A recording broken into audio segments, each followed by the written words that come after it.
Assalamualaikum warahmatullahi wabarakatuh.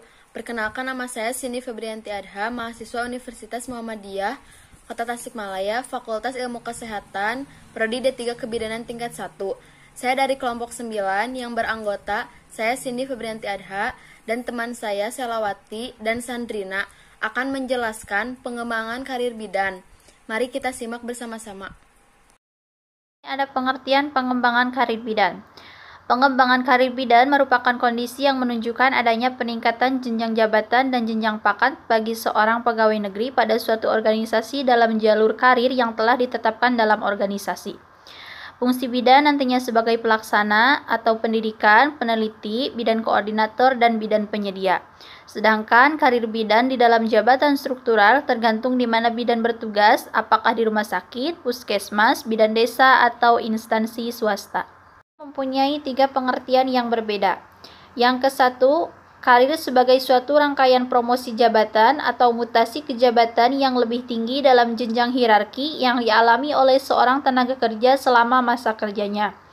Yang kedua, karir sebagai suatu petunjuk pekerjaan yang memiliki gambaran atau pola pengembangan yang jelas dan sistematis. Dan yang ketiga, karir sebagai suatu sejarah kedudukan seseorang, suatu rangkaian pekerjaan atau posisi yang pernah dipegang seseorang selama masa kerjanya.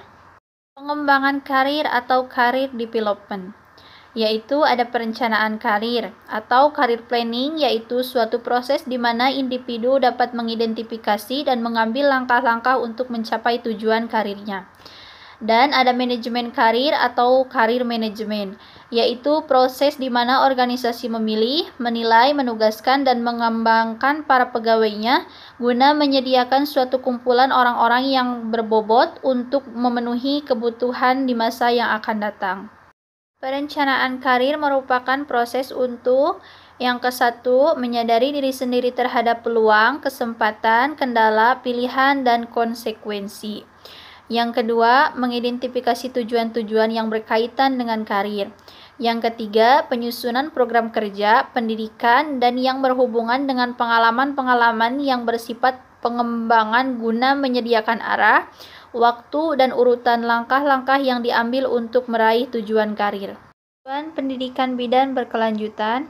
Yang ke-1, pemenuhan standar. Dalam hal ini adalah standar kemampuan yang telah ditentukan oleh Konsil Kebidanan untuk dilakukan registrasi atau heregistrasi untuk mendapatkan praktik bidan. 2. Meningkatkan produktivitas kerja. Produktivitas kerja bidan akan meningkatkan kualitas dan kuantitasnya akan semakin membaik karena keterampilan teknis bidan akan meningkat. Yang ketiga, meningkatkan pemahaman terhadap etika profesi.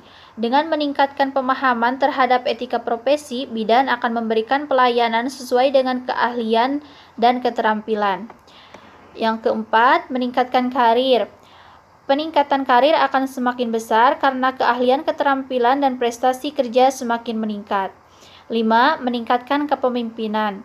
Kepemimpinan bidan sebagai manajer akan lebih baik melalui peningkatan hubungan antara manusia dengan manusia, motivasi ke arah kerja sama vertikal dan horizontal, serta semakin cakap dalam mengambil keputusan.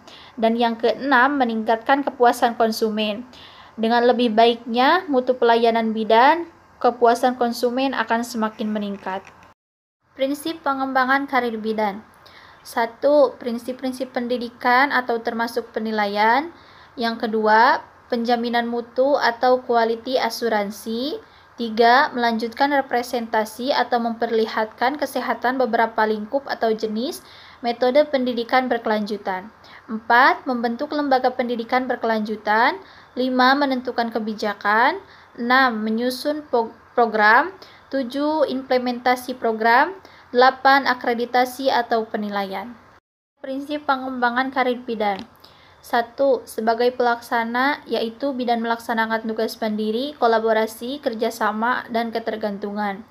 2. Sebagai pengelola, yaitu mengembangkan pelayanan dasar kesehatan, terutama pelayanan kebidanan untuk individu, keluarga, keluarga kelompok, dan masyarakat di wilayah kerja dengan melibatkan klien atau masyarakat.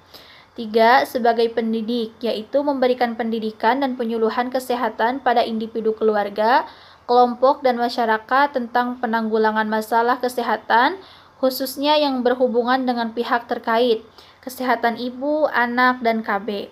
Yang keempat, sebagai peneliti, yaitu melakukan investigasi atau penilaian terapan dalam bidang kesehatan baik secara mandiri maupun kelompok. Tanggung jawab seorang bidan. Yang kesatu, memberikan konseling kepada remaja putri, pranikah, prahamil, ibu bersalin, ibu nipas, klimakterium, dan menopause. Yang kedua, memberikan pelayanan kebidanan normal antara lain ibu hamil, ibu bersalin, pemeriksaan fisik. Yang ketiga, memberikan pelayanan kebidanan abnormal. Yang keempat, memberikan pelayanan kebidanan kepada anak. Yang kelima, memberikan pelayanan KB.